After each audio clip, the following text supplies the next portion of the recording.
በስመ አብ ወወልድ ወመንፈስ ቅዱስ አሐዱ አምላክ። በክርስቶስ ክርስቲያን፣ በወልድ ውሉድ፣ በመንፈስ ቅዱስ መንፈሳውያን የተሰኛችሁ የተከበራችሁ የልዑል እግዚአብሔር ቤተሰቦች፣ የእናታችን የቅድስት ድንግል ማርያም የአስራት ያደራ ልጆች፣ የቅዱሳን መላእክት፣ የቅዱሳን ጻድቃን፣ የቅዱሳን ሰማዕታት ወዳጆች በያላችሁበት የሰዓት አቆጣጠር እንደምን አደራችሁ፣ እንደምን ዋላችሁ፣ እንደምን አመሻችሁ። አሜን። ሳይገባን በምሕረቱና በቸርነቱ ጠብቆ ለዚህ ሰዓት ያደረሰን የሰራዊት ጌታ ልዑል እግዚአብሔር የተመሰገነ ይሁን። እንኳን ለሊቀ መላእክት ቅዱስ ሩፋኤል ወርኃዊ በዓል በሰላም አደረሳችሁ። እንዲሁም በዕለቱ ታስበው ለሚውሉ የቅዱሳን ዓመታዊና ወርኃዊ በዓላት እንኳን በሰላም አደረሳችሁ። የተወደዳችሁ የባህራን ሚዲያ ቤተሰቦች፣ ዝግጅታችን ለበርካታ የተዋሕዶ ልጆች ተደራሽ እንዲሆን ቪዲዮውን ላይክ፣ ኮሜንትና ሼር በማድረግ ማዳመጥ እንድትጀምሩ በአክብሮት እንጠይቃችኋለን። እንዲሁም ለዚህ ቻናል አዲስ የሆናችሁ የተወደዳችሁ የተዋሕዶ ልጆች ቻናላችን ሰብስክራይብ በማድረግና የደወል ምልክቱን በመጫን አገልግሎቱን እንድትደግፉ በአክብሮት እንጠይቃችኋለን። ድርሳነ ሩፋኤል። በአብና በወልድ በመንፈስ ቅዱስ ስም በእውነት አምነን ከሰባቱ ሊቃነ መላእክት ሦስተኛ የሆነ በወርኃ ኅዳር የሚነበብ የታላቁ ሊቀ መላእክት ቅዱስ ሩፋኤልን ክብሩን መናገር እንጀምራለን። ጸሎቱና በረከቱ ከሁላችን ሕዝበ ክርስቲያን ጋር ይሁን ለዘላለሙ አሜን። ከጥቂት ወራት በኋላም የታወቁ የሀገር ሽማግሌዎች፣ መኳንንቱና ሕዝቡ የሚያከብራቸው የመንግሥት ሹማምንት ለመንግሥት የሚገባውን ይመርጡ ዘንድ ተሰበሰቡ። አስቀድመን እንደነገርናችሁ የዚያች ሀገር ንጉሥ ሙቷልና መንግሥትም ያለ ንጉሥ አይጸናምና በቤተ መንግሥቱ ውስጥ እነሆ ተሰብስበው ሳሉም ነጭ ርግብ ከሰማይ ወርዶ ለመንግሥት የሚገባ እርሱ ነውና የመንግሥት ዘውድን በቴዎዶስዮስ ራስ ላይ ድፋለት እያለ በሰው አንደበት ተናገረ። የተሰበሰቡትም እግዚአብሔር ቴዎዶስዮስን ለመንግሥት እንደመረጠው ተረዱ። ሕዝቡም በአንድ ቃል ቴዎዶስዮስ ይነግሥ ዘንድ ይገባዋል፣ ይገባዋል እያሉ ጮኹ።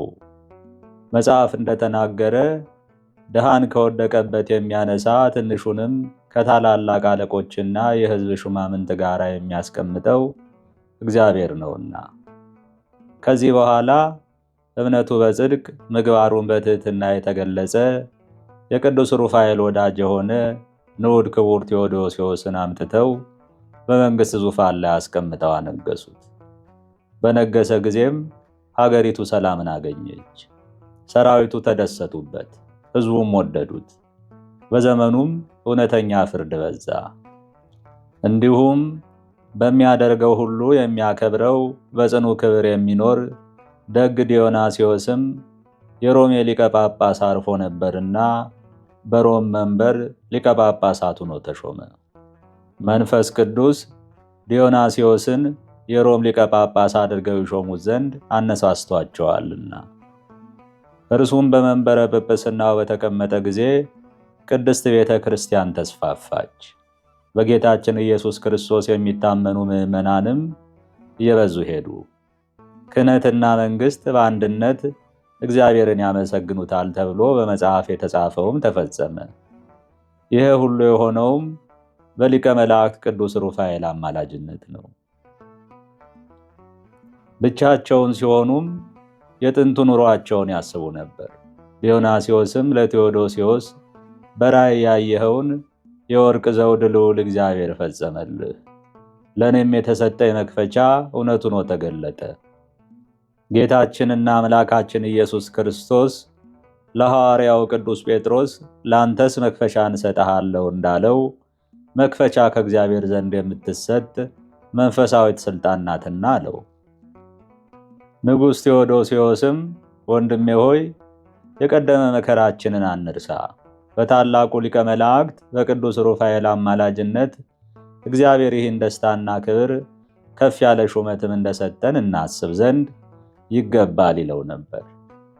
መንፈሳዊት ሥርዓትን ከመጠበቃቸው የተነሳም ንዑድ ክቡር አባ ዲዮናስዮስ ቀድሞ ግንብ የሚሰራበት መለሰኛውን በመስቀል አምሳል አስጊጦ አሰራት። ዘወትርም ተኝቶም ተነስቶም በደስታውም ቢሆን በትካዜውም ቢሆን ከጎኗ አይለያትም። ደግ ንጉሥ ቴዎዶስዮስም እንደ እርሱ የቀደመ ሥራውን እያሰበ ለድሆች የሚያዝን ትሑተ ሰብ ይሆን ዘንድ ቀድሞ ግንብ የሚሰራበት የእንጨት መለሰኛውን በመስቀል ቅርጽ አሰርቶ በዙፋኑ አንጻር አስቀመጠው። እርሱም ዘወትር ቅን ፍርድ እየሰጠ ለእግዚአብሔር በትሕትና ይገዛ ነበር። በዘመኑም ድሆች እጅግ ተደሰቱ። እግዚአብሔርም ትሕትናውን አይቶ በጎ ልጅ አርቃዴዎስን ሰጠው። የመንግሥት ሹማምንትም ልጁን ሌላ ስም ይሰጡት ዘንድ አሰቡ። ነገር ግን ይሄ ደግ ንጉሥ ቴዎዶስዮስ እንዲህስ አይሆንም፣ የቀድሞ ሥራዬን አስብ ዘንድ ወንድሙ አኖሪዎስ ተብሎ እንደተጠራ አርቃዴዎስ ብዬ ጠርቼዋለሁ። ጭቃ በምሠራበት ጊዜ ምንጣፌ ሰሌን ስለነበረ አኖሪዎስ እንዳልሁት አርቃዴዎስንም የድህነት የመታሰቢያ ይሆን ዘንድ አርቃዴዎስ ብዬ ሰይሜዋለሁ አላቸው። እኒያ የመንግሥቱ ሹማምንትም ከእምነቱ ጽናት የተነሳ ይደነቁ ጀመር። ከታላቅ ክብር ላይ ይህን ትሕትናና ድህነትን ማሰብን ለደግ ንጉሣቸው ቴዎዶስዮስ የሰጠ እግዚአብሔርን አመሰገኑ። እንደ ንጉሥ ዳዊት አድርገው ከልብ ተገዙለት። እንደ ነቢዩ ንጉሥ ዳዊት ዘወትር እግዚአብሔር ይህን ሁሉ ስላደረገልኝ እኔ ድሃውንም ከመሬት ስላነሳኝ ምን እከፍለዋለሁ ይል ነበርና። ዳግመኛም ግምጃ የወርቅ ልብስን በለበሰ ጊዜ ሳይገባኝ የወርቅ ዘውድ የመንግሥትና የክብር ልብስ እግዚአብሔር የሰጠኝ እኔ ማን ነኝ እያለ ራሱን ዝቅ ዝቅ ያደርግ ነበር። እግዚአብሔርም ታላቅ ክብርን፣ ዕውቀትን፣ ማስተዋልን፣ አገዛዝን፣ ቅን ፍርድንም እንደ ንጉሥ ዳዊት ጥበብንም እንደ ልጅ ንጉሥ ሰለሞን አድርጎ ሰጠው። እርሱም እምነቱን በእግዚአብሔር ላይ ተስፋውንም በታላቁ ክቡር ሊቀ መላእክት ቅዱስ ሩፋኤል ላይ አደረገ። በሊቀ መላእክት ቅዱስ ሩፋኤል ስምም ግንበኝነት በሚሰሩ ጊዜ ማረፊያ ባደረጓት ስፍራ ላይ ቤተ ክርስቲያንን ይሠራ ዘንድ ጀመረ። ረፍቱ በደረሰ ጊዜም የሀገር ሽማግሌዎችንና ሹማምንቱን በእምነታቸው ይጸኑ ዘንድ በሊቀ መላእክት ቅዱስ ሩፋኤል አማላጅነትም ይታመኑ ዘንድ ውለታውንም እንዳይዘነጉ መከራቸው። ከሊቀ መላእክት ቅዱስ ሩፋኤል ልመና የተነሳ የሚገለጽ የእግዚአብሔርን መሐሪነትም አስተማራቸው። ቀናት በኋላም ይሄ ደግ እውነተኛ ንጉሥ ቴዎዶስዮስ በታላቅ ክብር አረፈ። ቀድሞ በቅዱስ ሩፋኤል ስም በጀመራት ቅድስት ቤተ ክርስቲያንም ተቀበረ። በሊቀ መላእክት ቅዱስ ሩፋኤል አማላጅነትም ገነትን ወረሰ። ጸሎቱና በረከቱ ከሁላችንና ከአገልጋዮቹ ተስፋ ሚካኤልና ጸደ ማርያም ዝክረ ተሩፋኤልና ዝክረ ዮሐንስ ጋር ይሁን ለዘላለሙ አሜን። ጸሎቱና በረከቱ ለዘላለሙ ከሁላችን ሕዝበ ክርስቲያን ጋር ይሁንና የሰውን ኃጢአት ያስተሰርዩ ዘንድ የዕጣን መሥዋዕታቸውን የሚያሳርጉና በእግዚአብሔር መንበር ፊት የሚቆሙ የመላእክት አለቃ ቅዱስ ሩፋኤል ያደረገው ታምር ይህ ነው። በአንዲት ዕለትም አንድ የተራበ ድሃ በሊቀ መላእክት ቅዱስ ሩፋኤል አማላጅነት ከእግዚአብሔር ዘንድ የበረከት እህልን በእምነቷ ወዳገኘች መበለት ቤት መጥቶ ስለ እግዚአብሔር ብለሽ እንጀራ ስጭኝ አላት። ምስጋና ከሚገባው እግዚአብሔር ዘንድ የበረከት እህልን በጎተራዋ ውስጥ አዞላት የሊቀ መላእክት ቅዱስ ሩፋኤልን አማላጅነትም እያሰበች የምትመገብ ይህች መበለትም እንጀራ ሰጠችው። ያ ድሃም ተቀብሎ በላ። ከዚያ ህብስት በበላ ጊዜም እስከ 3 ቀናት ረሃብ ጠፋለት። ይሄ ነዳይም ወደዚያች መበለት ሄዶ የሰጠችውን ህብስት በመብላቱ ረሃብ እንደጠፋለት ነገራት። አንቺ ሴት ሚስጥሩ ምንድር ነው? እስኪ ንገሪኝ አላት። እሷም ከመጀመሪያው እስከ መጨረሻው ነገረችው። ይህ ነዳይም በአማላጅነቱ ይህን ያደረገለትን ታላቁ ክቡር ሊቀ መላእክት ቅዱስ ሩፋኤልን አደነቀው፣ እግዚአብሔርንም አመሰገነው። የሊቀ መላእክት ቅዱስ ሩፋኤል ጸሎቱና በረከቱ ከሁላችን ጋር ይሁን ለዘላለሙ አሜን። አባታችን ሆይ በሰማያት የምትኖር፣ ስምህ ይቀደስ፣ መንግሥትህም ትምጣ፣ ፈቃድህ በሰማይ እንደሆነች እንዲሁም በምድር ትሁን። የዕለት እንጀራችንን ስጠን ዛሬ፣ በደላችንም ይቅር በለን እኛም የበደሉንን ይቅር እንደምንል። አቤቱ ወደ ፈተናም አታግባን ከክፉ ሁሉ አድነን እንጂ መንግሥት ያንተ ናትና ኃይል፣ ክብር፣ ምስጋና ለዘላለሙ አሜን። እመቤቴ ማርያም ሆይ በመልአኩ በቅዱስ ገብርኤል ሰላምታ ሰላም እልሻለሁ። በሐሳብሽ ድንግል ነሽ፣ በሥጋሽም ድንግል ነሽ። የአሸናፊ እግዚአብሔር እናት ሆይ ሰላምታ ላንቺ ይገባል። ከሴቶች ሁሉ ተለይተሽ አንቺ የተባረክሽ ነሽና የማኅፀንሽን ፍሬ የተባረከ ነው። ጸጋን የተመላሽ ቅድስት ሆይ ደስ ይበልሽ፣ ልዑል እግዚአብሔር ከአንቺ ጋር ነውና ከተወደደው ልጅሽ ከጌታችን ከመድኃኒታችን ከኢየሱስ ክርስቶስ ዘንድ ይቅርታና ምሕረትን ለምኝልን ኃጢአታችን ያስተሰርይልን ዘንድ ለዘላለሙ አሜን። ምስጋና ይሁን አንድ አምላክ ለሚሆን ለአብ ለወልድ ለመንፈስ ቅዱስ እስከ ዘላለሙ ድረስ አሜን። ከዚህ በመቀጠል የዕለቱን ስንክሳር እናስደምጣለን። ስንክሳር ዘወርኃ ኅዳር 13። አንድ አምላክ በሚሆን በአብ በወልድ በመንፈስ ቅዱስ ስም ኅዳር 13 በዚች ቀን የአእላፍ መላእክትን የበዓላቸውን መታሰቢያ እናደርግ ዘንድ የቤተ ክርስቲያን መምህራን አዘዙን። እኒህም ሥጋ የሌላቸው ረቂቃን የሆኑ ለዓለሙ ሁሉ የሚማልዱ ናቸው። ሄኖክም ስለ እርሳቸው እንዲህ አለ። በሰማይ ያለሁ ነፋሳት በደመና ውስጥ አወጡኝ፣ በእሳት ላንቃም ወደ ታነጸ ቤት አደረሱኝ። በዚያም አእላፍ መላእክትን አየሁ። እነርሱም በእሳት ላቦት ላይ የቆሙ ልብሳቸውም እንደ በረዶ ነጭ ነው አለ። ያዕቆብም እንዲህ አለ። ከምድር እስከ ሰማይ የምትደርስ መሰላልን አየሁ። የእግዚአብሔርን መላእክት በውስጧ ይወጡ ይወርዱ ነበር። ሁለተኛም ከሶርያ መመለሻው በሆነ ጊዜ የመላእክት ሰራዊትን አየሁ አለ። ሙሴም እንዲህ አለ። እግዚአብሔር አሕዛብን በቦታ እንደለያቸው የአዳምን ልጆች እንደበተናቸው እግዚአብሔርን በሚያገለግሉ መላእክት ቁጥር የአሕዛብን አውራጃዎች እንደወሰናቸው። ሁለተኛም እግዚአብሔር ከሲና ተራራ መጥቶ ከሴይር ታየኝ፣ ረቂቃን መላእክቶችም ከእርሱ ጋር ነበሩ አለ። ዳዊትም እንዲህ አለ። መላእክቱም መንፈስ አገልጋዮቹንም የእሳት ነበልባል የሚያደርግ እርሱ ነው። ሁለተኛም የእግዚአብሔር ሰረገላዎች የብዙ ሺህ ናቸው። ኤልሳም የእሳት ሰረገሎችና የእሳት ፈረሶች በዙሪያው ቆመው ሲጠብቁ ታየ። ዳንኤልም እንዲህ አለ። ዙፋኖችን እስኪዘረጉለት ድረስ ደርሶ አየሁ። ብሉየ መዋዕል እግዚአብሔር በላያቸው ተቀመጠ። ልብሱም እንደ በረድ ነጭ ነው፣ የራሱም ጠጉር እንደ ብዝት ነጭ ነው። ዙፋኑም የሚነድ እሳት ነው፣ ሰረገላውም የሚንቦገቦግ ፍም ነው። የእሳትም ጎርፍ በፊቱ ይፈሳል። የብዙ የሆኑ መላእክትም ያገለግሉታል። የእልፍ እልፍ መላእክትም በፊቱ ይቆማሉ። በአደባባይም ተቀምጦ መጻሕፍትን ገለጠ። ሉቃስም እንዲህ አለ። ድንገትም ከዚያ መልአክ ጋር ብዙ የሰማይ ሰራዊት መጡ፣ እግዚአብሔርንም ሲያመሰግኑ በሰማይ ለእግዚአብሔር ምስጋና ይሁን፣ በምድርም ሰላም ለሰው ልጅ በጎ ፍቃድ እያሉ። ማቴዎስም እነሆ መላእክትም ሊያገለግሉት መጡ አለ። ሁለተኛም የሰው ልጅ ቅዱሳን መላእክትን አስከትሎ በጌትነቱ በሚመጣበት ጊዜ ያን ጊዜ በጌትነቱ ዙፋን ላይ ይቀመጣል። ዮሐንስም ጌታችን ከተናገረው ቃል እንዲህ አለ።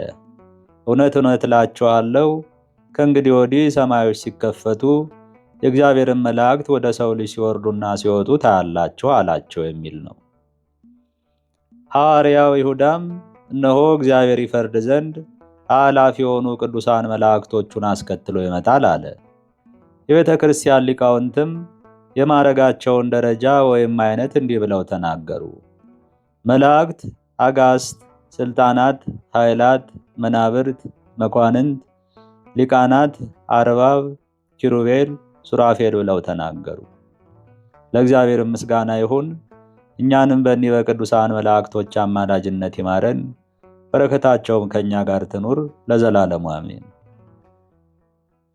በዚህችም ቀን 13 ወንበዴዎች ስለ እርሱ በእርሱ ሃይማኖት ከዓለም የተለዩ የከበሩ ባለጸጋ አስከናፍር አረፈ። ይህም አስከናፍር ከሮሜ መኳንንት አንዱ ነው። እርሱም ለድሆችና ለምስኪኖች ምጽዋትን የሚሰጥ እንግዶችንና መጻተኞችን የሚቀበል ነው። በዚያም ወራት ያገኙትን ሰው ሁሉ የሚነጥቁና የሚያጠፉ 13 ሽፍቶች ነበሩ። እንግዳ እንደሚቀበል ይልቁንም መነኮሳትን እንደሚወድ የአስከናፍርን ዜና በሰሙ ጊዜ ወደ እርሱ ሄደው በተንኮል ይገድሉት ዘንድ ገንዘቡንም ሁሉ ሊወስዱ ተማከሩ። ከዚህም በኋላ የምንኩስናን ልብስ ለብሰው ከደጁ ቆሙ። ባያቸውም ጊዜ 12ቱ ሐዋርያት እንደሆኑ አንዱ ጌታ ክርስቶስ እንደሆነ አሰበ። ሰገደላቸውም። ወደ ቤቱም አስገብቶ ማዕድ አቀረበላቸው። እግራቸውንም አጠበ። 35 ዓመት ሽባ ሆኖ በኖረ ልጁ ላይ ያንን እግራቸውን የታጠቡበትን ውሃ ረጨ። ወዲያውኑ ልጁ ዳነ። እነዚያ ሽፍቶችም የሆነውን ባዩ ጊዜ እጅግ ደነገጡ። እርሱ አስከናፍር ግን አባቶች ሆይ ጌታ ክርስቶስ ከእናንተ መካከል የቱ እንደሆነ ንገሩኝ እሰግድለት ዘንድ አላቸው። የአገር ሰዎችም የመኮንኑ ልጅ እንደዳነ በሰሙ ጊዜ ወደ እርሳቸው መጥተው ሰገዱላቸው። እንዲህም አሏቸው፣ የእግዚአብሔር ቅዱሳኖች ሆይ ባርኩን፣ በሽተኞቻችንን አድኑልን።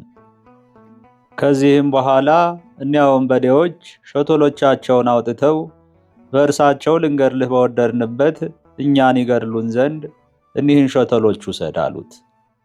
እግዚአብሔር በአንተ ጽድቅ የራራልን ባይሆን ባጠፋን ነበር። ይህንንም ካሉት በኋላ ተሰናበቱት። ከእርሱም አንዳንድ መስፈሪያ ምስር ለእያንዳንዳቸው ተቀብለው 25 ቀን ያህል የሚያስጉዝ ጎዳና ወደ ምድረ በዳ ተጓዙ። ያንንም ምስር ከአሸዋ ውስጥ በተኑት። ፀሐይ በሚገባም ጊዜ ከአሸዋው ውስጥ ሶስት ምስር ፈልገው ይቀምሳሉ። እንደዚህም 30 ዓመት ኖሩ።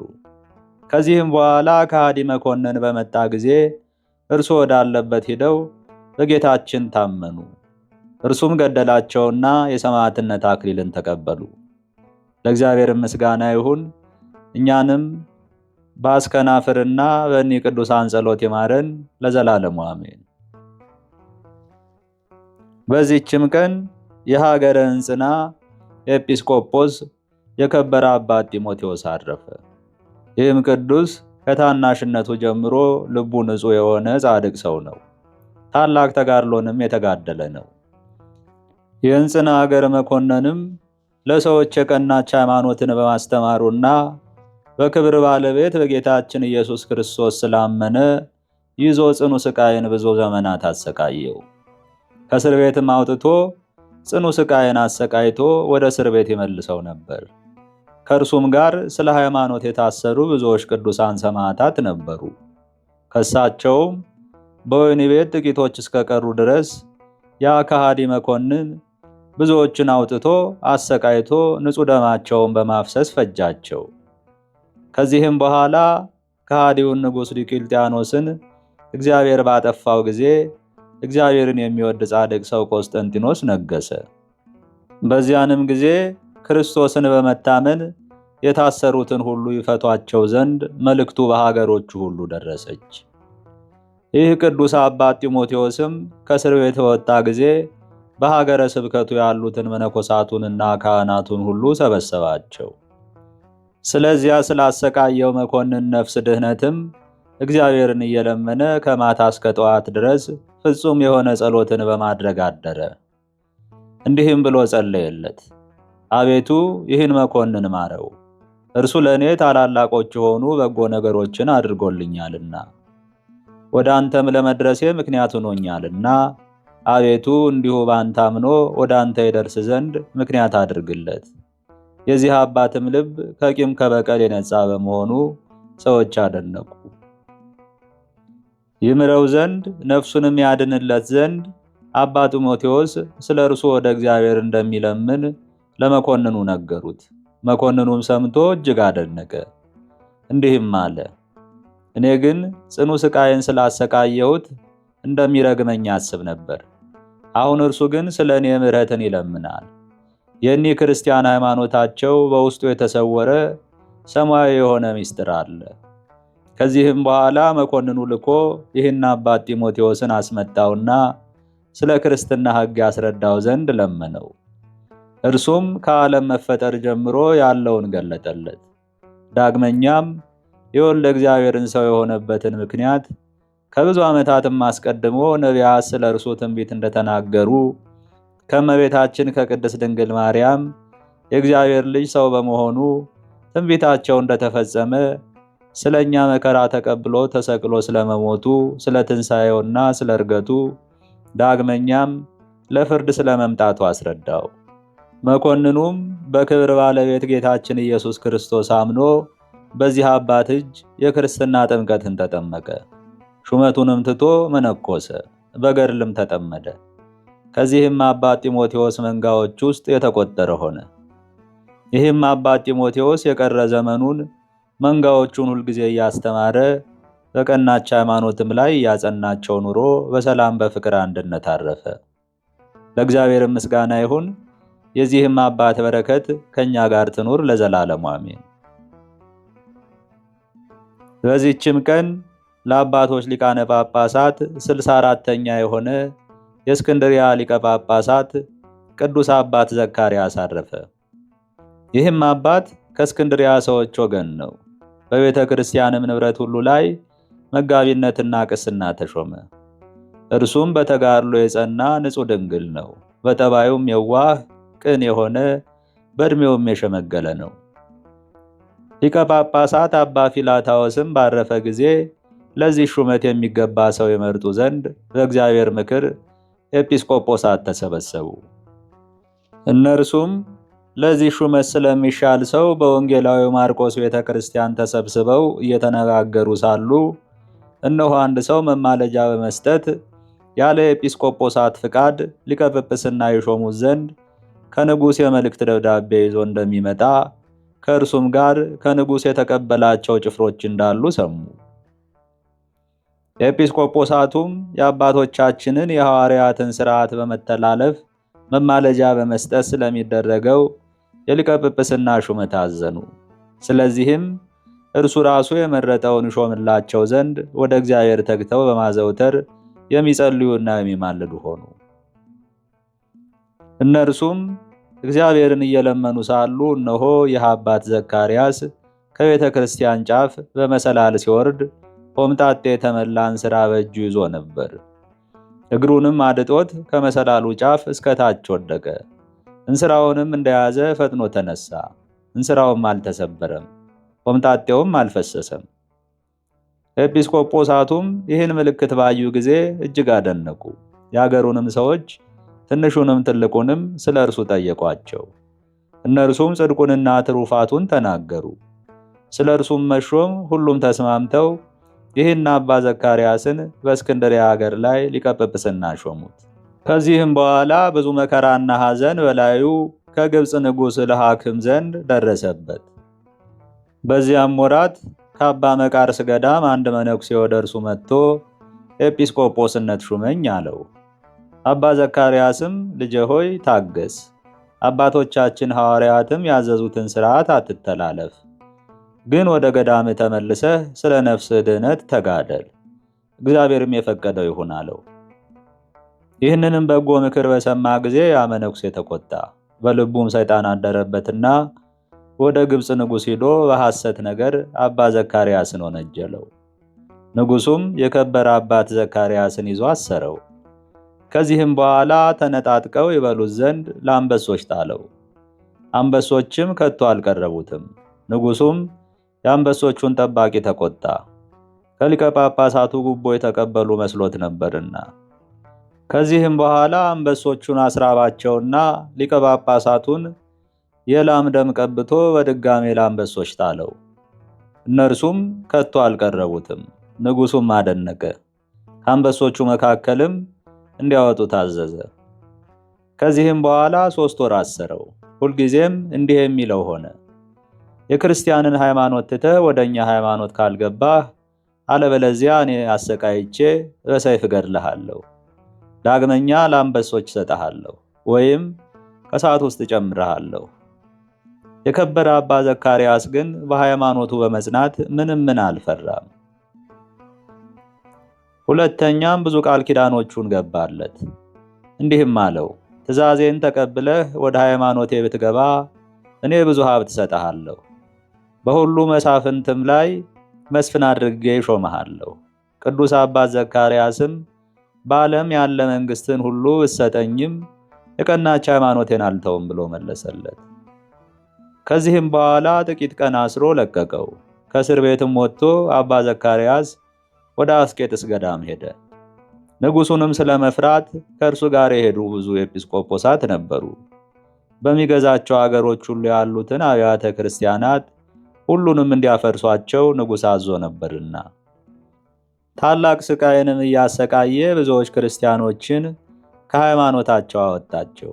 የክርስቲያንም ወገኖች በዚህ መከራ ውስጥ 9 ዓመት ኖሩ።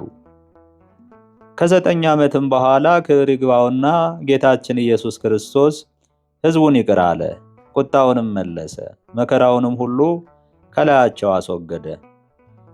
ንጉሡ በሚገዛቸው አገሮች በሁሉ ቦታዎች አብያተ ክርስቲያናት እንዲታነጹ ከእነርሱም የወሰዱትን ገንዘባቸውን ሁሉ የምድራቸውንም ጉልት እንዲመልሱላቸው ንጉሡ አዘዘ።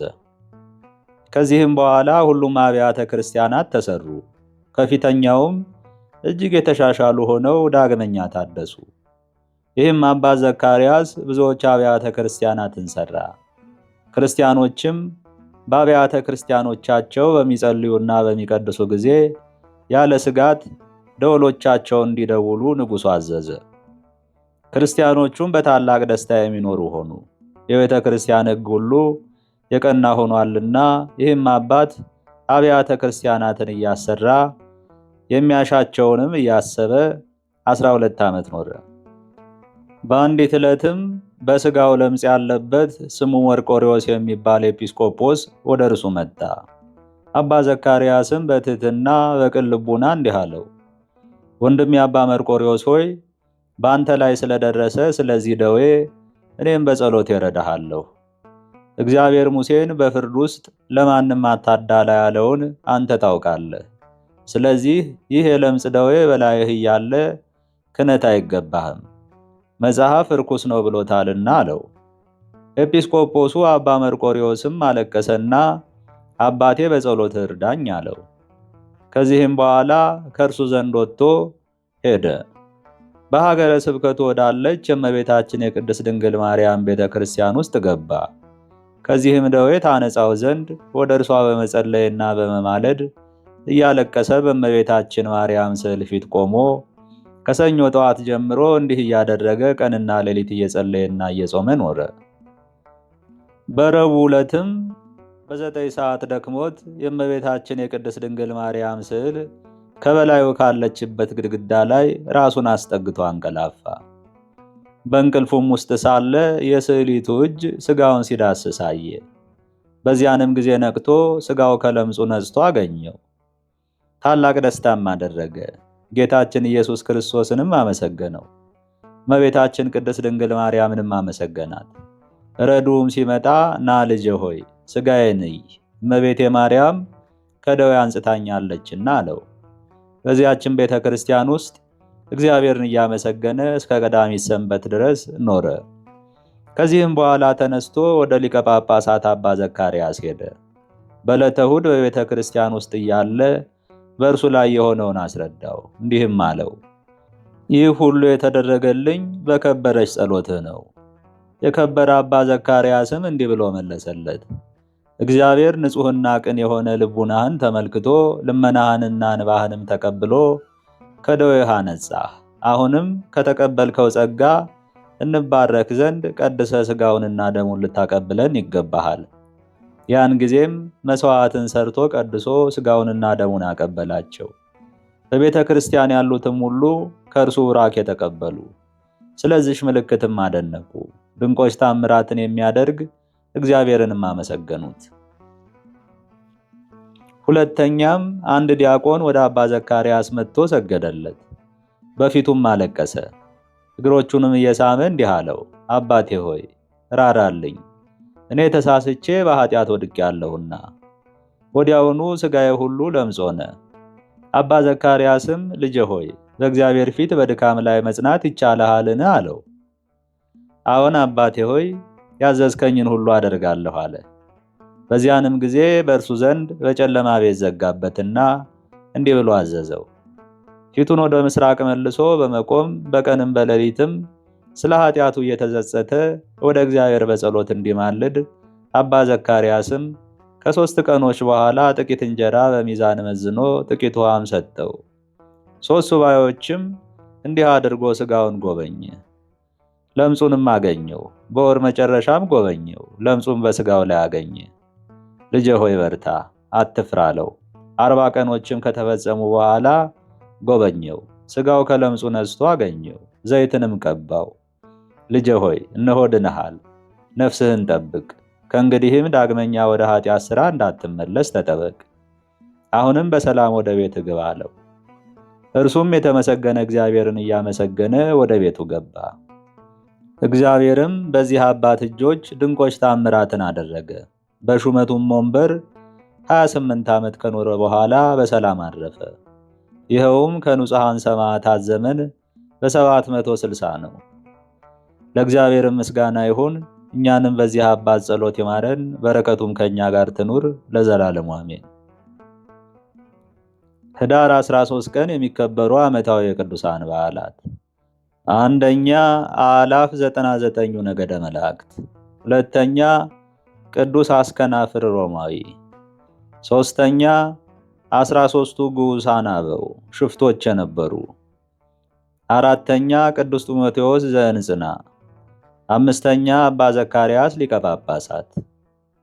ወርሃዊ በዓላት፣ አንደኛ እግዚአብሔር አብ፣ ሁለተኛ ቅዱስ ሩፋኤል ሊቀ መላእክት፣ ሦስተኛ ቅዱስ አርሳኔዎስ ጠቢብ ገዳማዊ፣ አራተኛ አቡነ ዘራብሩክ። ስለ መላእክትም መላእክትን መናፍስት አገልጋዮቹንም የእሳት ነበልባል የሚያደርግ ይላል። ስለ ልጁ ግን አምላክ ሆይ ዙፋንህ እስከ ዘላለም ድረስ ይኖራል። የመንግሥት በትር የቅንነት በትር ነው። ጽድቅን ወደድክ፣ አመፅንም ጠላህ። ስለዚህ እግዚአብሔር አምላክህ ከጓደኞችህ ይልቅ በደስታ ዘይት ቀባህ ይላል። ነገር ግን ከመላእክት ጠላቶችን የእግርህ መረገጫ እስካደርግልህ ድረስ በቀኝ ተቀመጥ ከቶ ለማን ተብሏል? ሁሉ መዳንን ይወርሱ ዘንድ ስላላቸው ለማገዝ የሚላኩ የሚያገለግሉ መናፍስት አይደሉምን? ዕብራውያን 1 ከቁጥር 7 እስከ 14። ጌታ ሆይ ከብልጽግናቸው ብዛት የተነሳ ብዙ መባ ካገቡት ይልቅ የድሃይቱን አነስተኛ መባ እንደተቀበልክ ለሁል ጊዜ የሚያገለግሉ አእላፍ መላእክትን እያሳሰብኩ በችግሬ ጊዜ የማቀርብልህ ምስጋና ተቀበል። እናንተም ቅዱሳን ነቢያት፣ የወንጌል ሰባኪያን ሐዋርያት፣ ሰማዕታትና ጻድቃን፣ ትጉሃን መላእክት፣ ፍጹማን ደናግል እንዲሁም ደጋጎች መነኮሳት ሆይ ልጅ አዋቂ ሳይለይ የምንሰበሰብበትን የጉባኤ ቦታ ባርኩ። ይህን መጽሐፍ ወረቀት አዘጋጅቶ ብራና ዳምጦ የጻፈውና ያጻፈውን ከግዕዝ ወደ አማርኛ የተረጎመውን ቃለ ንባቡን በእርጋታ መንፈስና በተመስጦ ሕሊና ያዳመጠ በደለኛን ሁሉ በምታስምር በጌታ እናቱ በማርያም ጸሎት ኢየሱስ ክርስቶስ በአንድነት ይማረን፣ አሜን። አነሳስቶ ላስጀመረን አስጀምሮ ላስፈጸመን ለልዑል እግዚአብሔር ክብር ምስጋና ይግባው። አባታችን ሆይ በሰማያት የምትኖር፣ ስምህ ይቀደስ፣ መንግሥትህም ትምጣ፣ ፈቃድህ በሰማይ እንደሆነች እንዲሁም በምድር ትሁን። የዕለት እንጀራችንን ስጠን ዛሬ፣ በደላችንም ይቅር በለን እኛም የበደሉንን ይቅር እንደምንል። አቤቱ ወደ ፈተናም አታግባን ከክፉ ሁሉ አድነን እንጂ መንግሥት ያንተ ናትና ኃይል፣ ክብር፣ ምስጋና ለዘላለሙ አሜን። እመቤቴ ማርያም ሆይ በመልአኩ በቅዱስ ገብርኤል ሰላምታ ሰላም እልሻለሁ። በሐሳብሽ ድንግል ነሽ፣ በሥጋሽም ድንግል ነሽ። የአሸናፊ እግዚአብሔር እናት ሆይ ሰላምታ ላንቺ ይገባል። ከሴቶች ሁሉ ተለይተሽ አንቺ የተባረክሽ ነሽና የማኅፀንሽም ፍሬ የተባረከ ነው። ጸጋን የተመላሽ ቅድስት ሆይ ደስ ይበልሽ፣ ልዑል እግዚአብሔር ከአንቺ ጋር ነውና ከተወደደው ልጅሽ ከጌታችን ከመድኃኒታችን ከኢየሱስ ክርስቶስ ዘንድ ይቅርታና ምሕረትን ለምኝልን ኃጢአታችን ያስተሰርይልን ዘንድ ለዘላለሙ አሜን። ምስጋና ይሁን አንድ አምላክ ለሚሆን ለአብ ለወልድ ለመንፈስ ቅዱስ እስከ ዘላለሙ ድረስ አሜን። ይቆየን።